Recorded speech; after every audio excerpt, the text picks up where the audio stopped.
Hello again and welcome back to our course on Project 2019. In this section we're going to start to look at costs, and I'm going to begin by looking at the bathroom refit project.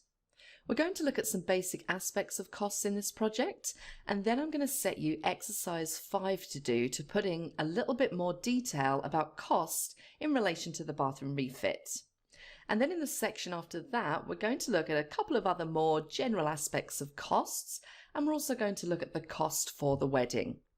So first of all, let's look at the cost for the bathroom refit. And what I'm preparing here is version 05A of the bathroom refit project. And I'm going to straight away jump over to the resources sheet.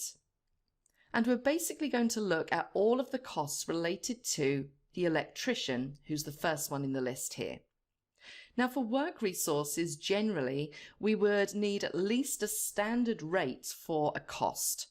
And by default, cost rate is entered in currency units per hour.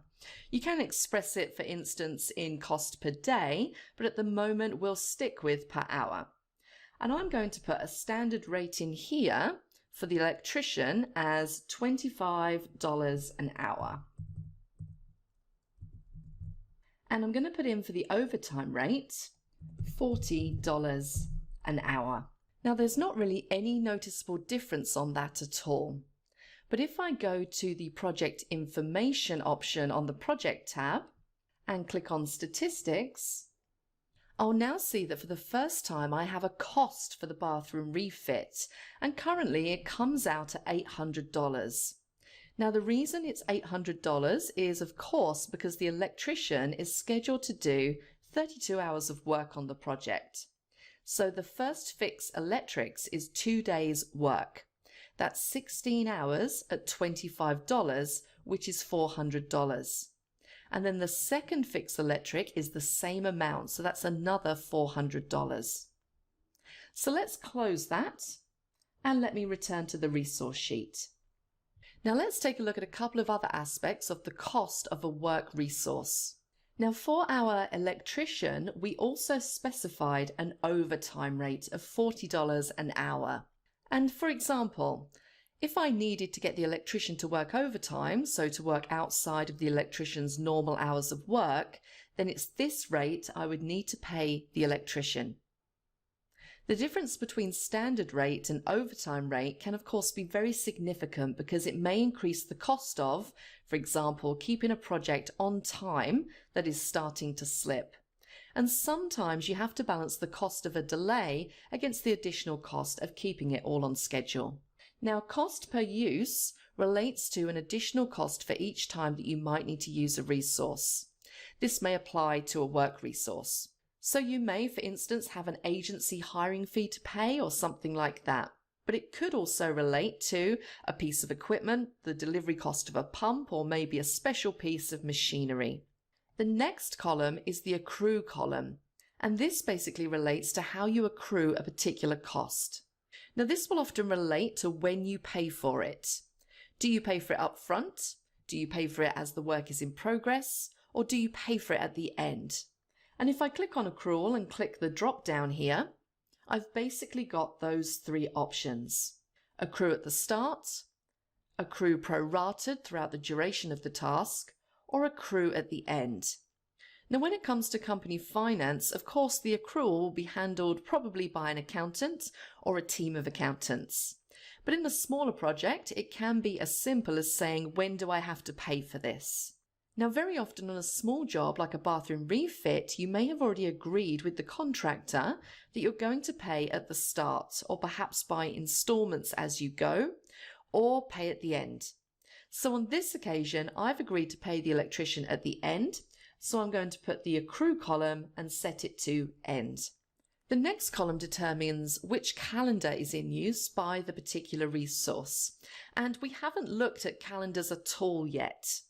We're going to be looking at them in a few sections from now. But basically, by default, we have a 5-day week, 8-hour day working calendar. But a particular resource may use a different calendar.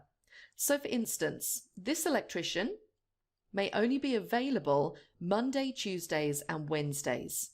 Or He may have different hours of work, perhaps starting earlier or finishing later than the rest of the people working on the project. If the resource, in this case the electrician, does have a different calendar, this is where I can specify it. And when project is doing its scheduling, it will use the resources calendar rather than the default one for project. But as I said, we'll talk about this more later on.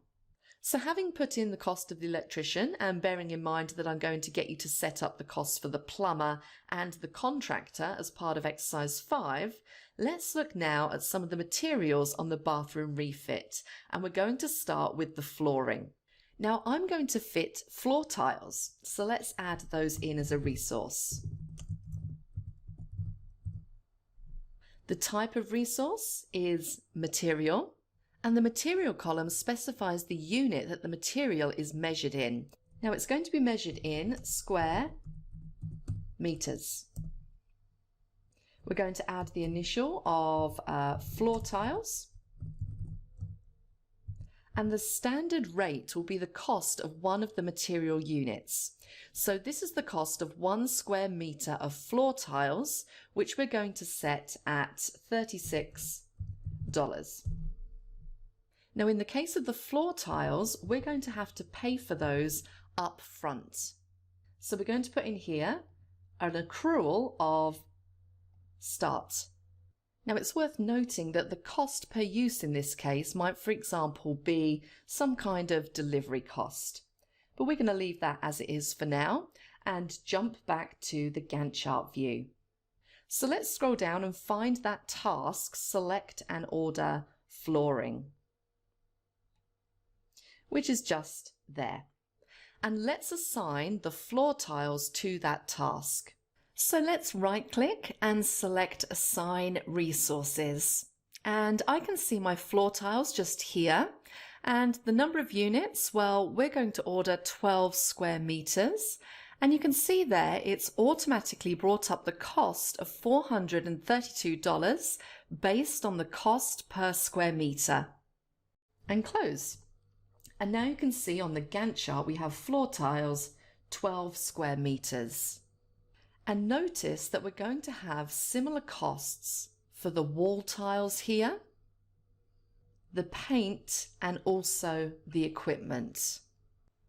So we've entered some of the costs associated with this project. Exercise 5 is going to involve you entering some more, and it's exercise 5 that I'm going to cover in the next section, so please join me for that.